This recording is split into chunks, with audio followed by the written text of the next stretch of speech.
मैं साइकेट्रिस्ट के पास बैठा था। बेगम के कहने पर कई दिन से टाइम लिया हुआ था, इसलिए इन्हें मिलने चला आया। क्या मसला है आपको? तफसील से जरा बताएं। मैं आंखें बंद किए चत लेटा माजी की तरफ सफर करने लगा और मेरी जुबान से अल्फाज फूटने लगे। सब ठीक था। मैं अपने ऑफिस में मसरूफ रहता और नौशीन यूनिवर्सिटी में लेक्चरार थी। बच्चे स्कूल कॉलेज से आकर एकेडमी चले जाते और पीछे घर में सिर्फ अम्मा और नौकरानी होती थी। अम्मा काफी बीमार रहने लगी थी। अक्सर ऐसा होता कि अम्मा की रात को तबीयत खराब हो जाती और हम इन्हें अस्पताल लेकर चले जाते। 4-4, 5-5 घंटे की ट्रीटमेंट के बाद हमें फारिग कर दिया जाता। जब ये अक्सर होने लगा तो मेरी और नौशी की वर्क रूटीन खराब होने लगी। रातों को देर से जागने की वजह से हम दोनों मुतासिर हो रहे थे। इन्हीं दिनों एक दिन नौशी ने मुझे कहा, सुनिए, अम्मा की वजह से हम दोनों को खासी डिस्टरबेंस हो रही है, क्यों ना हम इन्हें ओल्ड एज होम छोड़ आएं। ये सुनना था कि मेरे तन बदन में आग लग गई और गराते हुए मैंने पूछा कि तुमने ये सोचा भी कैसे? जानती भी हो अब्बू की डेथ के बाद अम्मा ने मुझे कैसे पाल पोस कर बड़ा किया। आप भी ना जज्बाती हो जाते हैं। मैं तो सिर्फ ये कह रही हूं कि शहर में बीसियों ओल्ड एज होम है। हम किसी अच्छे से प्राइवेट ओल्ड होम का इंतखाब करेंगे जहां मेडिकल की भी सहूलत हो, ताकि खुदा न खास्ता रात को तो हम यहां होते हैं, अगर दिन में अम्मा की तबीयत बिगड़ गई तो क्या करेगी काम वाली नजमा? आप एक दफा मिसेस अब्बासी ने जो ओल्ड होम प्रोजेक्ट शुरू किया है वो देखा है। अच्छा, फिलहाल अपनी बकवास बंद करो और मुझे पढ़ने दो। मैंने ऐनक सीधी की और फिर किताब पढ़ने में मसरूफ हो गया, लेकिन मेरा दिमाग बार बार मिसेस अब्बासी के बनाए ओल्ड एज होम की तरफ जा रहा था। अगले दिन इतवार था और सुबह ही सुबह मैं गाड़ी लेकर शहर के उस पोश इलाके की तरफ बढ़ गया जहां वो ओल्ड एज होम था।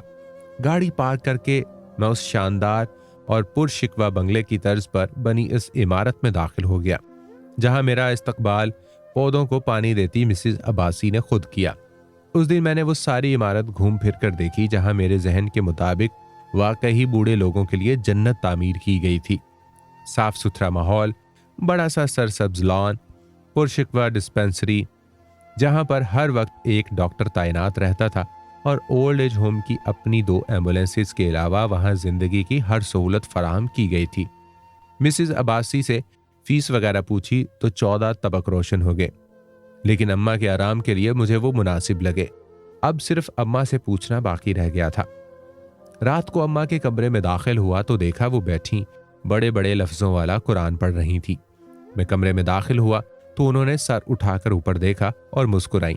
मैं चुपचाप पहलू में आकर बैठ गया। अम्मा का हाल अहवाल पूछा और फिर चुप। समझ ही नहीं आ रही थी कि बात को कैसे शुरू करूं। ये मुश्किल अम्मा ने खुद ही आसान कर दी। क्या हुआ बेटा, परेशान लग रहे हो? जी, बस आपकी वजह से ही परेशानी थी। कैसी तबीयत है आप? मैं ठीक ठाक तो हूं, मुझे क्या होना है, बस ये कमबख्त मारा ब्लड प्रेशर ऊपर नीचे होता रहता है। अम्मा, एक मशवरा करना था आपसे। बोलो बेटा। अम्मा, मैं एक जगह देखकर आया हूं। मैंने हकलाते हुए बोलना शुरू किया। वो आपकी रिहाइश के लिए बहुत मुनासिब है। वहां मुझे ये परेशानी नहीं होगी कि आप घर में अकेली हैं या आपकी तबीयत तो ठीक ठाक है। वहां डॉक्टर 24 घंटे मौजूद रहता है। माहौल भी साफ सुथरा है। अम्मा के चेहरे पर रक्सा मुस्कुराहट थम गई थी। एक दफा माथे पर बल पड़े और फिर मुस्कुरा दी। बेटा, मुझे भी काफी दिन से महसूस हो रहा था कि तुम लोगों को काफी डिस्टर्ब कर रही हूं। ठीक है, कोई मसला नहीं। जैसे मेरा लाल खुश वैसे मैं खुश। अम्मा ने मुस्कुराते हुए मेरा माथा चूमा और मैं कमरे से निकल आया। मेरा ज़मीर इस बेगैरती पर आमादा नहीं था, मगर मेरे हालात कुछ और कहते थे। यह शायद मैं हालात का सही मुकाबला न कर सका और अम्मा को मैं ओल्ड एज होम छोड़ आया। शुरू शुरू में 2-3 दिन बाद मैं चक्कर लगा लेता था। कभी कभी अम्मा को घर भी ले आता था और अगले दिन फिर छोड़ आता था। फिर मेरे चक्कर कम होते गए, बस इतवार के इतवार जाना लगा। और फिर कुछ अरसा पहले तो हद हो गई। कारोबार के चंद मसाइल की वजह से मैं करीबन 1 महीना ना जा सका। इस दौरान वो मनहूस दिन आ गया। इतवार का दिन था। मुझे आज एक आदमी के साथ जरूरी कारोबारी मुलाकात करनी थी।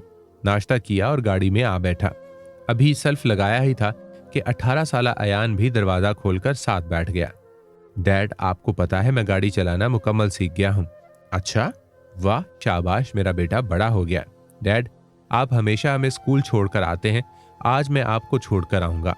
मैंने हंसते हुए अयान से पूछा, अच्छा, कहाँ छोड़ने का इरादा है अपने पापा को? ओल्ड एज होम, इसने कहा, और मैं साकित हो गया। मेरे चेहरे से मुस्कुराहट गायब हो गई और हाथ स्टीयरिंग पर मजबूती से जम गए। वो अपनी धुन में बोलता जा रहा था, आज संडे है, मुझे पता है आप ग्रैनी से मिलने जा रहे हैं, मैं भी चलता हूं, साथ में आपको ड्राइविंग भी दिखाता हूं अपनी।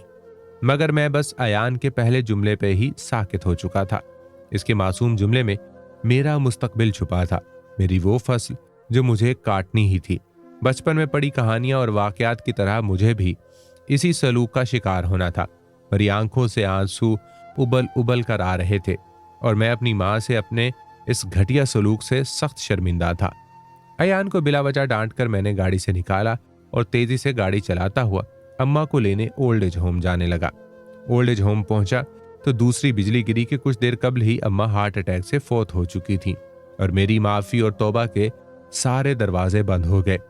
डॉक्टर साहब, तब से मैं इंतहाई चिड़चिड़ा हो चुका हूं। कारोबार में दिल नहीं लगता, बिला वजह बच्चों और मुलाजमों को डांटता रहता हूं।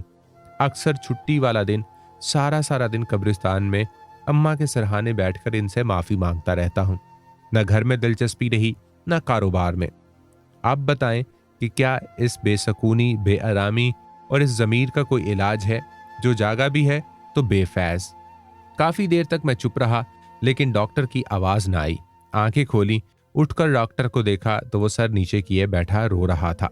डॉक्टर साहब, मैं दोबारा बोला तो इसने सर उठाया और आंखें साफ करके बोला, इसके अलावा इस बेसकूनी का कोई इलाज नहीं कि अल्लाह से तौबा इस्तगफार करते रहो, नेक काम करो ताकि वो तुम्हारे माँ बाप के काम आए और शायद तुम्हें सुकून मिल जाए। ये कहते हुए इसकी हिचकियां बंध गईं और ग्लोगीर आवाज में फिर बोला, मैंने एक जरूरी काम से जाना है, आप चले जाएं। ये कहते हुए इसने अपना मोबाइल उठाया और मुलाजिम को बुलाकर क्लिनिक बंद करने का कहने लगा। अरे डॉक्टर साहब, इतनी इमरजेंसी में आप जा कहां रहे हैं? मैंने पूछा तो इसने मुड़कर जवाब दिया, ओल्ड एज होम, बाबा को लेने। ये कहा और घूमकर राहदारी में गायब हो गया।